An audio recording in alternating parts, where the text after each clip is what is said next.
Bien, hermanos, hemos ya leído el capítulo 10 de Corintios, pero vamos a volver a leer dos versículos, el versículo 16 y el versículo 17.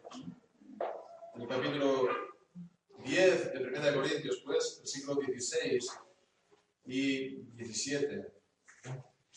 Es el texto en el que vamos a estar meditando a continuación.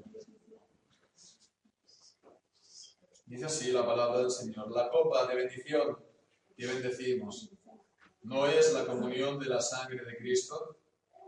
El pan que partimos, ¿no es la comunión del cuerpo de Cristo? Porque nosotros, siendo muchos, somos un solo pan, un solo cuerpo, pues todos participamos de un solo pan. Amén. Señor, bendiga su santa palabra. En el mundo evangélico, normal, en general, no se puede decir que la palabra religión tenga buen sentido, buena connotación o esté de moda. Realmente no se usa corrientemente entre los evangélicos. Si se usa normalmente, pues es un sentido más bien negativo, para contrastarlo con, digamos, el ser verdaderamente un cristiano. Los reformados, en principio, no tenemos problemas por la palabra en sí. Pensemos, por ejemplo, pues el reformador Juan Calvino, ¿no? Su mayor obra, ¿cómo se llama? ¿Cuál es el título? La institución de la religión cristiana. Entonces lo usamos más, no tenemos, digamos, esos problemas. Y menos aún cuando entendemos y sabemos lo que significa la palabra religión. La palabra religión viene de religar, ¿no? Religar, volver a unir. Volver a unir, entonces, aquello que también estaba, pues, separado. Así, pues, el cristianismo sería todo el conjunto de doctrinas, así como también de ordenanzas de parte de Dios, que tienen como fin, como propósito, el unir a los hombres, primeramente con Dios. Antes estábamos enemigos, antes estábamos sin Dios y sin esperanza en el mundo. Y pues el Señor, por medio de nuestro Dios, por medio de nuestro Señor Jesucristo, nos vuelve a unir a Él. Y por otra parte también unir a los hombres para con Dios, pero también unir a los creyentes entre sí. Porque antes, pues todos, como mínimo, llevan su vida. Eso como mínimo, si no, es lo que dice el apóstol Pablo en la carta a Tito, de que éramos aborrecibles y que estamos aborreciéndonos unos a otros. Bueno, pues el Señor abole el muro de separación, la enemistad entre los pueblos, y hace de todos un solo pueblo, su propio pueblo, su propia iglesia, el cuerpo del Señor Jesucristo. Y ambos aspectos, podemos decir entonces, de la religión, ¿no? Esa unión con Dios y esa unión con los hombres, sale a relucir de manera extraordinaria en lo que tenemos delante, en la cena del Señor. Están, pues, ambos presentes, esta unión con Dios y la unión con los hombres igualmente. Este pasaje, pues, nos trata acerca de la cena del Señor. También vuelve a hablar de la cena del Señor del capítulo 11, aunque no lo hemos leído. Es el lugar donde normalmente leemos cuando celebramos la cena del Señor. Había problemas en cuanto a la celebración de la cena del Señor en la iglesia de Corinto, porque había gente que la tomaba de cualquier manera, había gente que incluso se embriagaba, había gente, pues, que confundía la cena del Señor con una simple comida. Bien, pues es que de hecho en la iglesia de Corinto había numerosos problemas que corregir. Y el apóstol Pablo, entonces, en esta primera carta a los Corintios, realmente está corrigiendo uno tras otro de problemas al interior de la congregación. Estaba, para empezar, el problema de la división. Dentro de la congregación había distintos partidos, había distintos bandos. Estaban aquellos que decían que eran de Pablo, estaban los que decían que eran de Cefas o de Pedro, estaban incluso aquellos que decían, bueno, pues que eran de Jesucristo, ¿no? Como si Jesucristo fuera un partido más en la iglesia.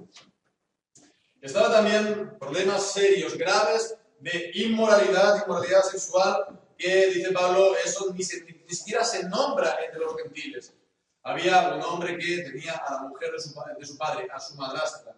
Y el problema no era solamente este, sino lo que era también peor para Pablo es que la iglesia lo había tolerado y no había ejercido disciplina contra esa tal persona.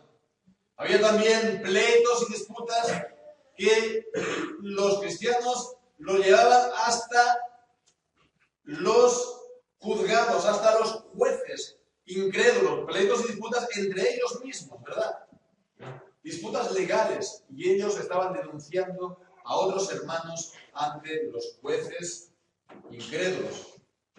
Había también, pues, y es también un problema que a veces no se tiene en cuenta, pero sí es cierto, había un problema de un excesivo protagonismo de las mujeres en el culto. También, pues, en cuanto al decoro, en cuanto al cubrimiento de la cabeza, pero también en cuanto a la participación, a estar interrumpiendo, a estar hablando durante los cultos. Y estaba también el uso de los dones espirituales. Ellos optaban por los más vistosos, los más espectaculares, hablar en lenguas que nadie comprendía. Eran lenguas, eran idiomas, pero nadie comprendía. Entonces nadie recibía edificación. Y había incluso también problemas doctrinales, y eso es lo que deja el apóstol Pablo ya lo último en el capítulo 15, problemas doctrinales, que había gente que negaba incluso la resurrección de los muertos. Para ellos la resurrección era algo solamente espiritual, al convertirse, al recibir una nueva vida, entonces uno se resucita. Sí, es cierto, pero eso no quita la resurrección de la carne, la resurrección de los muertos. Y el apóstol Pablo entonces en el capítulo 15 y al final de la carta pues está corrigiendo también este problema. Pero también había, en relación a la cena del Señor, ya hemos hablado, había gente que lo confundía con un banquete más, pero también había más problemas. Y bueno, pues en relación con él, o parecido, digamos, por analogía, había un problema que también el apóstol Pablo estaba pues tratando de corregir, que era que había creyentes en la congregación que no tenían problemas en comer de cosas que habían sido sacrificadas a los ídolos. Y es lo que empieza a tratar el apóstol Pablo a partir del capítulo 8.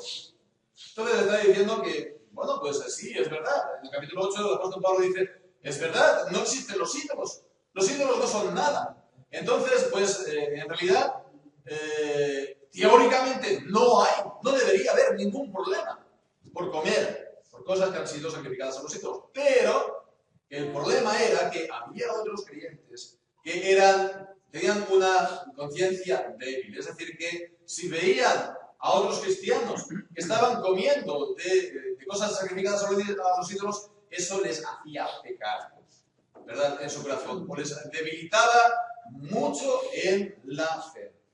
Entonces es lo que está tratando el apóstol Pablo. Sí, de acuerdo. Dice, de acuerdo que no es nada, pero hemos de ser guiados no solamente por el conocimiento de que no existen los ídolos, hemos de ser guiados también por el amor. Entonces está diciendo, sí, tú tienes todo el derecho de comer, pero si eso afecta a tu hermano, rechaza o pon de lado ese derecho que tú tienes. Y es lo que trata en el capítulo 9, por medio de su propio ejemplo personal.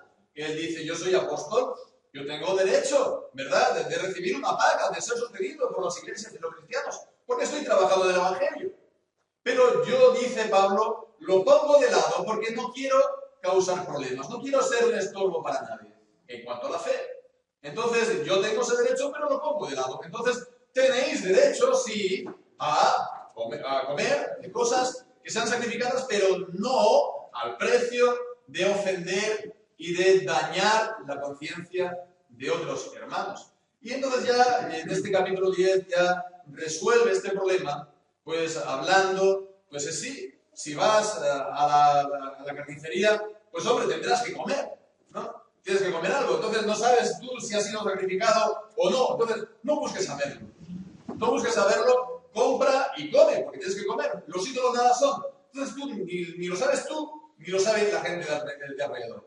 Pero si hay alguien que te dice, esto ha sido sacrificado, entonces es algo ya público, dice, no comas, para no dar un mal testimonio, para no causar problemas de conciencia al que te lo vende o a otros cristianos que puedan estar ahí. Igual, dice, la idolatría no es nada, Pero dice, pues está hablando también de ser partícipe de la mesa de los demonios, es decir, de lo sacrificado a los ídolos en los templos paganos. De acuerdo que el ídolo no es nada, pero si vas a un templo pagano, eso ya es algo, eso es idolatría, señores. Dice, huid de la idolatría. Huid de la idolatría. Y si os invitan a una casa y os presentan comida, igual, no preguntéis, no buscáis saber, comed sin problemas. Pero si alguien viene y os dice, esto ha sido sacrificado a tal o cual Dios, no comáis por causa de la conciencia. La conciencia dice no tuya, sino la de los demás. Así pues vemos que está hablando todo esta cuestión del comer de lo sacrificado a los ídolos para también comparándolo con la cena del Señor. Y es lo que hemos leído en el versículo 16 y 17, lo que tiene que ver con la cena del Señor, que vamos a tener también después, a continuación del mensaje de esta meditación, los creyentes, los miembros de la congregación. Así pues, vemos que acerca de esta cena del Señor, en lo que dice, pues lo que decíamos al principio, sale a relucir estas dos dimensiones: nuestra comunión con Dios, con Cristo en la cena, nuestra comunión con los hermanos en la cena. Y es lo que vamos pues a tratar de ver con la ayuda del Señor, comenzando pues con el versículo 16, esta comunión con Dios en la cena, cuando dice: la copa de bendición que bendecimos no es la comunión de la sangre de Cristo, el pan que partimos no es la comunión del cuerpo de Cristo. Por lo tanto, está citando el apóstol los llamados elementos, ¿verdad? Lo que forma, digamos, parte de la cena del Señor, la copa y el pan. Y entonces el origen de esto en los evangelios, lo sabemos, retrocedemos hasta los evangelios, retrocedemos hasta la última noche de nuestro Señor Jesucristo, la noche que fue entregado, entonces la que se conoce como la última cena con los discípulos. Última cena que también conveniente de lo presente fue la cena de Pascua. Estaban celebrando la Pascua en aquel aposento alto que también el Señor Jesús había dado instrucciones a sus discípulos de cómo encontrarlo. Había sido preparado para poder comer la Pascua, el cordero de la Pascua con sus discípulos. Entonces vemos aquí la cena, la institución de la cena del Señor tiene lugar en ese momento y tiene lugar entonces al finalizar, al concluir la cena de la Pascua, cuando pues nuestro Señor Jesucristo en esa misma noche iba a ser detenido y al día siguiente iba a morir en la cruz. Así pues, para comprender bien todo lo que estaba ocurriendo aquí en ese momento, cuando se instituyó la cena del Señor, hemos de pensar también entonces en la Pascua. Hemos de pensar entonces en el significado de la Pascua, que sabemos que es algo del Antiguo Testamento, es algo del libro del Éxodo, es algo que instituyó Dios por medio de Moisés. Éxodo capítulo 12. Lo podemos leer en nuestra casa, cuando Moisés instituyó la Pascua para que los hijos de Israel la tomasen. Y eso pues fue justo el día antes, la noche antes de la última plaga de Egipto. Hubo 10 plagas, sabemos. El Señor estuvo enviando sus plagas para que Faraón dejase ir a Israel de Egipto, los sacase para que pudieran ir y adorar a Dios. Y el corazón del Faraón se endurecía una y otra vez, así que Dios iba añadiendo sus plagas una y otra vez, cada vez más y más fuertes, hasta llegar a la última, que sería la muerte de todos los primogénitos de Egipto, desde el hijo de Faraón hasta el hijo de su último siervo. Bien, pues entonces es ahí cuando el Señor da las instrucciones de que en cada familia de los israelitas, en cada casa, se sacrificase un cordero por familia. Y pues se dio las instrucciones de cómo prepararlo. Se tenía que comer con panes sin levadura y también con hierbas amargas. ¿Y todo eso para qué? Pues para que se mojase de la sangre del cordero, se pintase en los dinteles de la puerta y entonces el ángel destructor, el que iba a herir a los primogénitos de Egipto, pasase de largo. Y esa es la palabra en hebreo pasaje, de la cual viene Pascua, pasar de largo, porque habían sido, por así decirlo, cubiertos con la sangre del Cordero.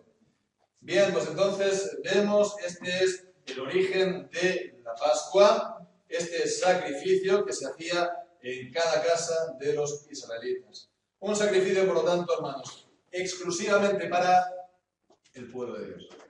Exclusivamente para Israel. Aquí no tiene sentido decir que eso era para Israel y para Egipto al mismo tiempo, ¿verdad? O para Siria, o para todas las naciones. Pues vemos aquí, de esa manera el Señor estaba marcando quién era su pueblo, estaba separándolo de quién era su pueblo de los de Egipto, precisamente. ¿Para qué? Para salvarlo, para preservarlo. Sería una completa necedad decir, ¿no? Que era para los de Israel y para los de Egipto al mismo tiempo.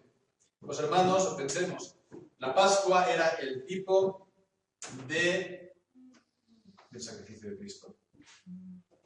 Y no en vano, pues dice la palabra, Juan el Bautista, cuando vio a Cristo, este es el Cordero de Dios, que quita el pecado del mundo. Pensemos, también en 1 Corintios, en el capítulo 5, llama el apóstol Pablo a nuestro Señor Jesucristo en el versículo 7. Nuestra Pascua.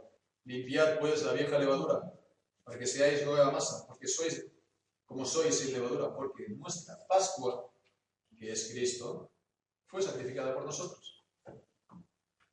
Entonces Cristo es nuestra Pascua, nuestro sacrificio, nuestro Cordero Pascual. Entonces, vemos, si el Cordero de la Pascua era solamente para su pueblo, el antitipo, Cristo, nuestra verdadera Pascua, es para su pueblo. Y entonces lo que dijo Juan el Bautista, de que es el Cordero de Dios que quita el pecado del mundo, la palabra mundo no significa todos y cada uno de los hombres que están en la tierra sin excepción, sino su pueblo que está en todas las naciones. En todas las naciones. Hemos leído en el norte y en el sur, en el oriente y en el occidente. En todas las naciones el Señor está llamando y está congregando a su pueblo. Así pues, a la luz de la Pascua, vemos la cena del Señor, que significa entonces, está refiriéndose a la muerte de Cristo, que iba a tener lugar al día siguiente, a su sacrificio en la cruz. ¿Qué significa, por tanto, esto? Sino entonces nuestra compra, nuestra redención, nuestra compra, el Señor nos ha comprado con ese sacrificio, por medio de su sangre. Dice el apóstol Pedro, no habéis sido comprados con cosas corruptibles como oro, como plata, sino con la sangre de nuestro Señor Jesucristo, como de un cordero sin mancha, sin contaminación, que ha destinado desde antes de la fundación del mundo para nuestra salvación. Hemos sido comprados con esa sangre. El sacrificio del Señor Jesucristo es la liberación de la esclavitud del pecado. De la misma manera que Israel estaba esclavizado en Egipto, nosotros estábamos esclavos de nuestros pecados y también incluso el diablo tenía, Satanás, la potestad en nuestra vida, en nuestros afectos, en nuestros intelectos, y nosotros estábamos cumpliendo su voluntad. Era un déspota que nos tenía subyugados, nos tenía completamente esclavizados. ¿Qué significa entonces la cena del Señor? Sino también que aquellos que lo toman son distinguidos del mundo, son separados del mundo, puestos aparte. Marca quién es el pueblo de Dios de entre las naciones de la tierra. Y marca además nuestra salida del mundo, nuestra marcha entonces, nuestra peregrinación, nuestro avance en esta vida hasta llegar a la tierra prometida. Bien, pues vemos todo esto es en cuanto al significado de la cena del Señor, el pan, la copa, sobre todo a la luz de la Pascua. Pero vamos entonces a tratar ahora más en concreto acerca de este compañerismo, de esta comunión que tenemos los creyentes en la cena con Cristo. Está hablando de comer, está hablando de beber. Dice, la copa de bendición que bendecimos no es la comunión de la sangre de Cristo, el pan que partimos no es la comunión del cuerpo de Cristo. Entonces vemos en el capítulo 11, está hablando de la palabra de la institución y dice pues, dice el pan, tomad, comed, es capítulo 11, versículo 24, tomad, comed, esto es mi cuerpo, que por vosotros es partido, haced esto en memoria de mí. Y tomó también la copa, después de haber cenado diciendo, esta copa es el nuevo pacto de mi sangre, haced esto todas las veces que la bebierais. ¿Qué es hacer el qué? Beberla, todas las veces que la bebierais en memoria de mí. Entonces tenemos, está el comer, está el beber, la copa, el pan, con estas palabras, este es mi cuerpo, esta es, dice también, en la copa del nuevo pacto, dice, en mi sangre. Mi cuerpo, en mi sangre. Se está, vemos, identificando lo que los creyentes toman en la cena, el cuerpo, la copa, con el cuerpo y la sangre de Cristo. Entonces vemos, hay esta identificación. Dice pues también Pablo, aquí, haced esto todas las veces que la bebiereis en memoria de mí. La cena del Señor, por tanto, es también memorial. Es una cena en memoria de Cristo. Pero ¿cómo hemos de pensar entonces acerca de esto es mi cuerpo? ¿Cómo hemos de pensar entonces acerca de la cena del Señor? Si es que Cristo está de alguna manera presente en la cena del Señor, cuando la tomamos. Entonces, esta es una cuestión pues importante acerca de la presencia de Cristo en la cena. Y a esta cuestión pues se dan distintas, a lo largo de la historia, distintas respuestas, pero en general solamente se dan tres. Lo podemos agrupar en tres grandes respuestas. La primera es la normal, la corriente, digamos, en el mundo evangélico. En las iglesias, digamos, el mundo evangélico en general, que es digamos, conciben la cena del Señor como algo simbólico. Y muchas veces pues se llama pan y la copa los símbolos, ¿no? Y dar gracias por los símbolos. Entonces, un entendimiento simbólico de la cena del Señor, en el que no hay ninguna presencia espiritual o una presencia especial de Cristo en ella. Entonces es una comida de los creyentes, de los verdaderos creyentes, para, sobre todo en memoria de Cristo, en memoria de su sacrificio, para darle gracias y para, digamos, hacer una renovación de su profesión de fe al Señor. Entonces, bueno, podríamos compararlo, ¿no? Si lo compara, hablando de esto de una manera muy sencilla, que lo pueda entender hasta un niño pequeño, ¿verdad? Un niño pequeñito. La cena del Señor de esta manera sería como una cena que hacen unos amigos en memoria de un amigo o de un familiar que había fallecido. Los amigos se reúnen, se encuentran, hablan de él, pues recuerdan pues, lo bien que lo habían pasado con él, pero ya está. ¿Quiénes están ahí? ¿Quiénes están presentes en esa cena? Solamente los amigos, ¿verdad? Nadie pues se piensa que está también presente de alguna manera el amigo, ¿verdad? Entonces de esa manera se concibe la cena como algo solamente de los creyentes. Todo entonces lo que ocurre aquí tiene que ver con los creyentes solamente. Solamente actuamos, por así decirlo, nosotros. Entonces todo en el fondo acaba estando centrado en nosotros mismos, ¿verdad? Como un acto de profesión de fe. Como un acto solamente de profesión de fe de los creyentes. ¿Y qué podemos decir de esta visión? Pues bueno, que en el fondo contrasta, ¿verdad?, con lo que dice este mismo pasaje en el capítulo 10, a partir del versículo 19. Porque ahí está comparando, de nuevo, como decíamos, la cena del Señor con participar de los sacrificios dados a los ídolos.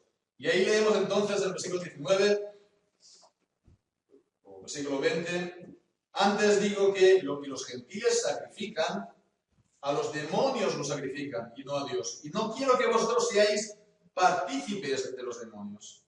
No podéis beber la copa del Señor y la copa de los demonios. no podéis ser partícipes de la mesa del Señor y de la mesa de los demonios.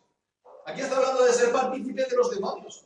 Está hablando de tener una comunión con los demonios por medio de comer con los de las cosas sacrificadas a ellos. Entonces vemos que hay alguna presencia espiritual de los demonios en esos sacrificios que se les hace para estar en comunión con ellos, ¿verdad? Pues entonces, de igual manera, Cristo ha de estar presente de alguna manera en la cena para que por medio de ella tengamos comunión con Cristo. Bien, pues entonces vemos esto, de esta manera vemos que no es, digamos, satisfactoria esta respuesta, ¿verdad?, a la luz de la palabra de Dios. Y la segunda gran respuesta, todos la conocemos, es la de la Iglesia Papista, ¿verdad? Y bueno, de manera parecida algo también en la Iglesia Luterana, aunque no vamos a centrar solamente en la Iglesia Papista, que es cómo ellos conciben la Eucaristía. La Eucaristía es una palabra griega que significa acción de gracias. Y sí, realmente la cena del Señor es una acción de gracias, pero es más que una acción de gracias. Y ellos también conciben la Eucaristía como algo más, hasta el punto que ellos conciben que es un sacrificio, que verdaderamente es un sacrificio expiatorio.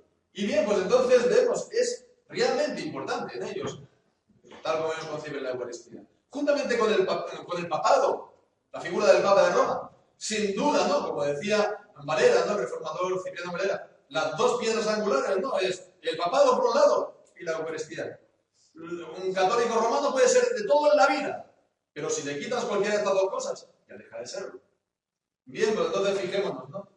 La cuestión para ellos es que, tal como ellos conciben, tal como ellos entienden, como enseñan, es que cuando dice Cristo, este es mi cuerpo y esta es mi copa o mi sangre, realmente es su cuerpo y realmente es su sangre. El pan entonces se transforma en el cuerpo de Cristo y el vino se transforma en sangre. ¿Y cómo esto podemos decir? Si yo creo que es el pan, si yo pues me tomo la copa y realmente sabía vino, ¿cómo es esto posible? Dice pues entonces que en el fondo la sustancia es el cuerpo de Cristo o la sangre de Cristo, pero los accidentes, lo que yo veo, lo que yo gusto, lo que yo toco, es accidentes y eso no se varía. Pero en el fondo sí, realmente es el cuerpo de Cristo, realmente es la sangre, aunque no sea así. Entonces, bueno, no podemos decir esto, ¿cómo qué sentido tiene? ¿Cómo que Dios me va a dar algo y va a engañar a mis sentidos? Lo que yo veo no es lo real es lo que yo no veo. Pues es eso necesario para tener fe en el Señor, para estar realmente obligando a creer lo que yo no veo. ¿Me está engañando? Pero no solo eso, pensemos las implicaciones de todo esto, dejando aparte lo que hemos dicho del sacrificio expiatorio, que la cena es un sacrificio expiatorio y esto es una cosa muy grave, pero no vamos a tratar en ello. Solamente la cuestión de que se cambia, se transforma el pan y la copa. Si realmente esto es así, si el pan se transforma en el cuerpo de Cristo, la copa en la sangre de Cristo, entonces lo que yo me llevo a la boca, lo que yo mastigo con mis dientes, lo que yo digiero, ¿verdad? Entonces es el cuerpo de Cristo. Yo estoy masticando el cuerpo de Cristo. Si ese pan pues, se cae al suelo, todo lo que le ocurra, se lo está ocurriendo al cuerpo de Cristo. Si viene un impío y toma de la cena, está masticando con sus dientes el cuerpo de Cristo y está bebiendo la sangre de Cristo. Entonces, bueno, esto es una cosa que llama la atención. Vamos a estar masticando realmente el cuerpo de Cristo, lo vamos a digerir realmente el cuerpo de Cristo.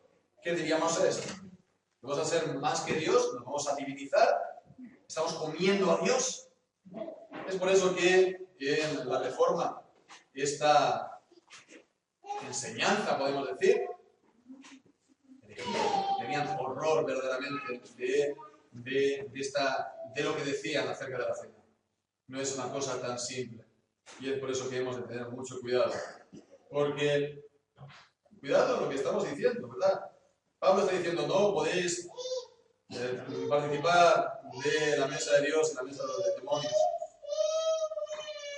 si ellos tienen esta enseñanza y ellos nos predican y enseñan acerca de esto de la cena del Señor, sinceramente no podemos tener comunión con ellos, no podemos participar juntamente de la cena, porque ellos comprenden la cena de una manera completamente distinta a lo que nosotros entendemos y lo que es la palabra de Dios. Entonces, ¿cuál es?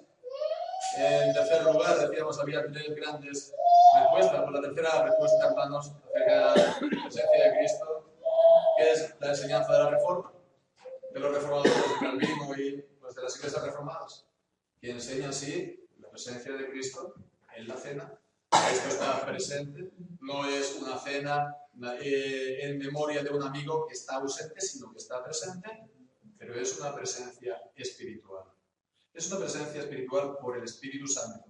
El Espíritu Santo es el Espíritu de Dios, el Espíritu de Cristo, por lo tanto, Cristo está presente en la cena, por el Espíritu. Entonces, es una comunión con Él por medio de la fe en Él.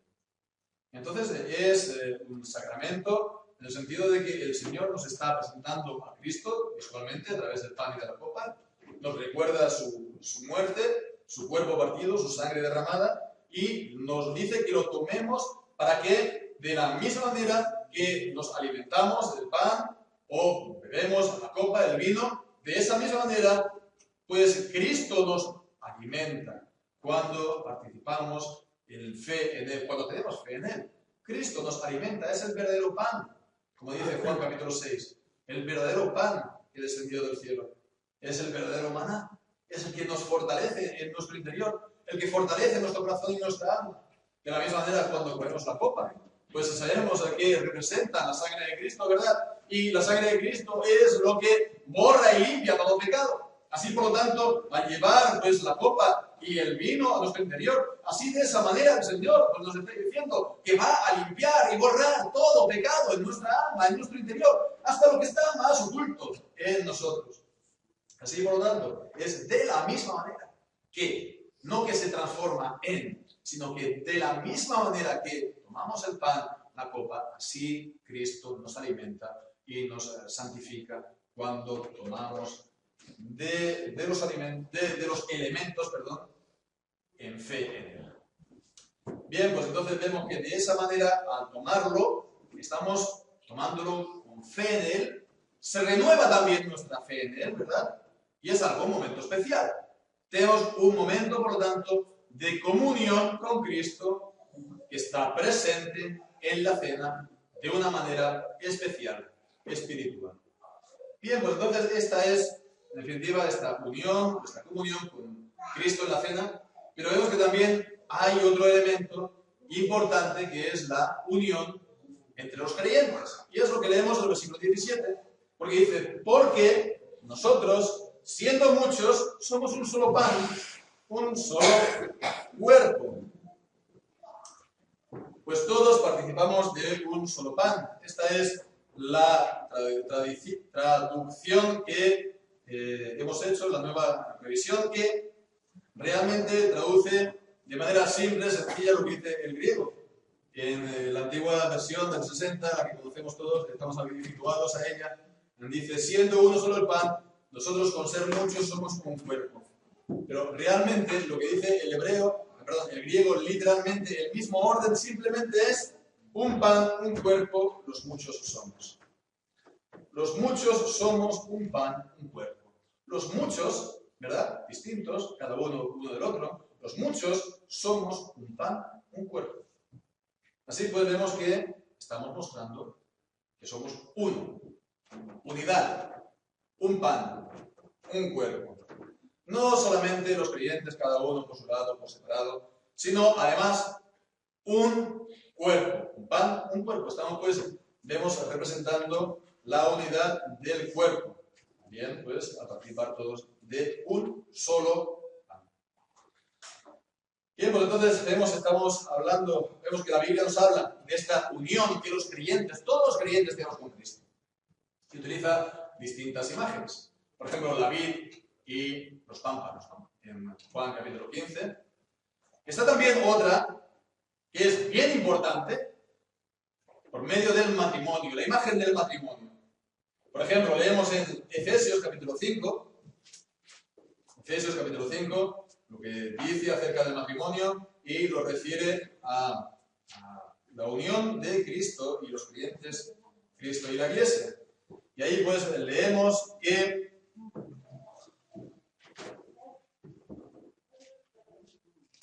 en el capítulo 5, en el versículo 25, maridos, amad a vuestras mujeres, así como Cristo amó a la Iglesia y se entregó a sí mismo por ella, para santificarla, purificándola en el lavamiento del agua por la palabra.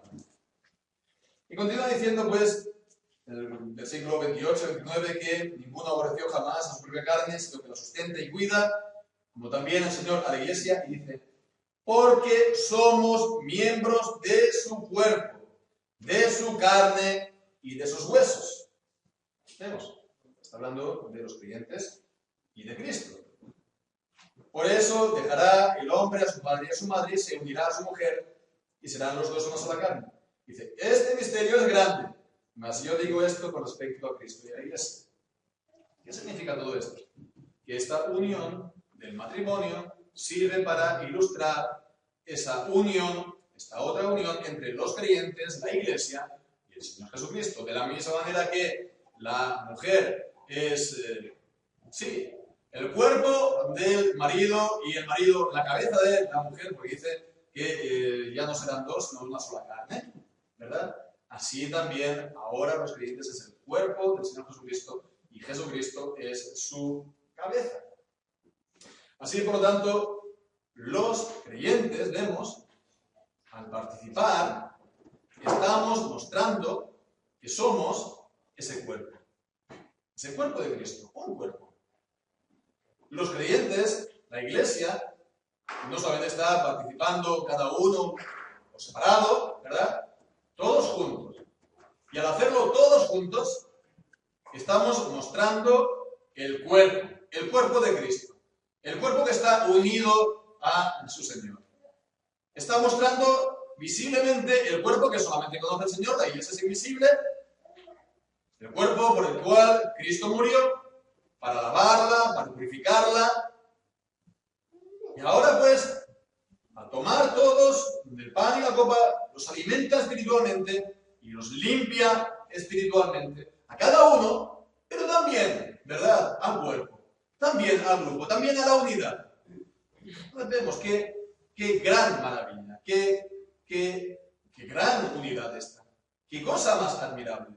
Porque ¿en qué lugar vamos nosotros a encontrar una unidad entre los hombres así? Bueno, digamos los matrimonios. Sí, los matrimonios bien han venido, pero realmente el matrimonio ha venido hasta el punto hoy en día que hay pues más tristemente divorcios que matrimonios en nuestra sociedad. Hoy en día, os dirán, pues sí, hay mucha gente que piensa lo mismo, hay mucha gente que se agrupa, que se asocia, ¿verdad?, en distintas cosas. Bueno, sí, es verdad. El hombre normalmente se agrupa, ¿verdad?, y gente que cree lo mismo, ¿verdad?, que tiene las mismas ideas, las mismas ideologías, o que tienen un mismo propósito, pues se agrupan y hacen sus partidos, sí, unidos, pero unidos mientras van bien, ¿no? Mientras las cosas van bien, pero si levantas un poco la tapa verás que eso es una olla de grillos y que cada uno va por su lado, que hay distintos bandos, distintas facciones, como vemos también últimamente en estos días, ¿no? No solamente en un partido, es lo propio de todos los partidos.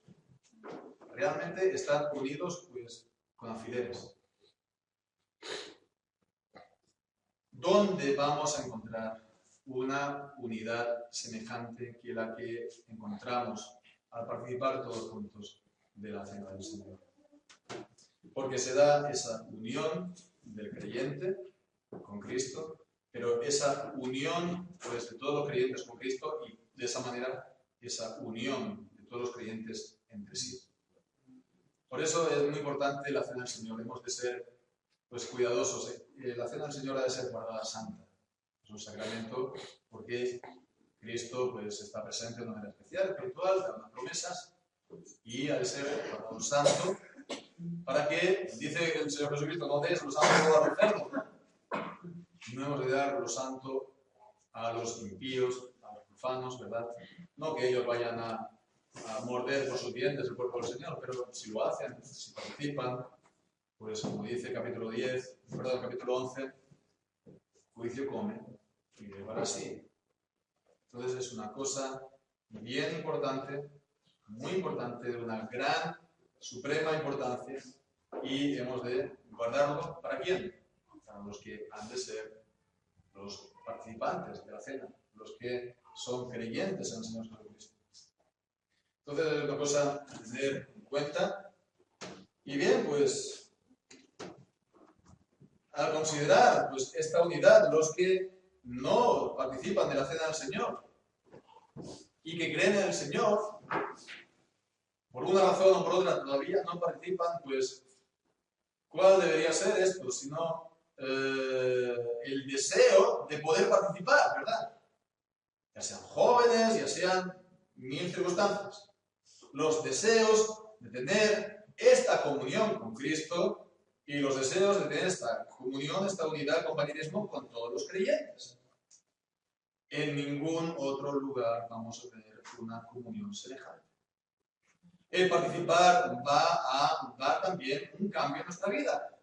Va a dar unos beneficios espirituales en nuestra vida. No tengamos ninguna duda de ello.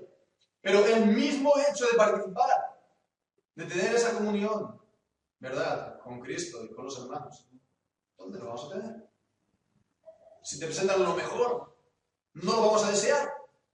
Si te presentan lo mejor, nos vamos a quedar con lo peor o con lo menos bueno. Si deseamos a lo mejor pues, estar en un partido, deseamos a lo mejor pues, estar en una asociación, por el compañerismo, por lo que sea, no es mucho mejor este compañerismo y esta comunión en la mesa del Señor. Y los que participamos, hermanos, del gran privilegio que nos ha dado por el Señor, Él está presente y nos invita a que participemos con Él presente. Y Él es el Rey. Hermanos, si el Rey que está en este país, por ejemplo, nos invitase a una cena, ay, qué contentos nos íbamos a poner, por una razón o por otra, te ha conocido, viene una invitación a tu casa y el Rey de España te invita a la fecha tal, a presentarte al palacio, cual, y a tomar una cena con él y con su familia. ¿Qué contentos nos íbamos a poner?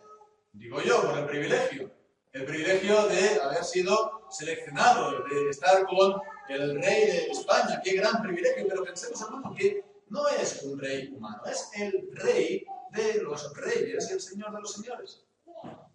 Si nos pusiéramos contentos con esa invitación, ¿cómo hemos de concebir el participar de la cena del Señor con Él presente de una manera espiritual entre nosotros? ¿Con qué decoro nos íbamos a acercar allí? Con nuestras mejores galas, ¿verdad? Con nuestra mejor sonrisa.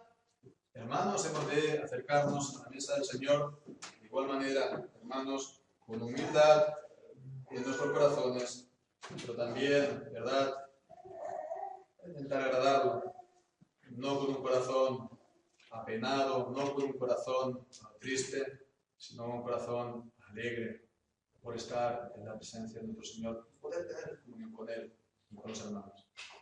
Y por supuesto, hermanos, lo último, pero no es lo menos importante también, puesto que es una compañerismo tan importante entre los creyentes, lo que dice el Señor Jesús en el Sermón del Monte tiene toda la importancia en este momento. Si alguno se acuerda, presenta su ofrenda en el altar y se acuerda que su hermano tiene algo en contra de él, o él algo en contra de su hermano, concílate primero, ¿verdad?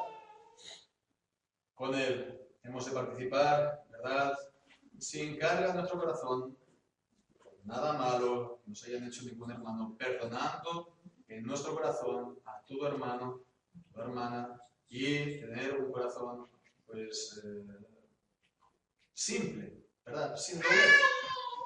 Sin doblez. Pensando que si el Señor me ha perdonado a mí tanto, si el Señor me está limpiando de tanto, no voy yo a perdonar todo lo que me haga mi hermano, me haya hecho mi hermano, ¿verdad?, o mi hermana, por quien Cristo también murió. Pues hermanos, que así sea, que el Señor nos ayude y tengamos presente todo esto ahora que vamos a pasar a la cena del Señor.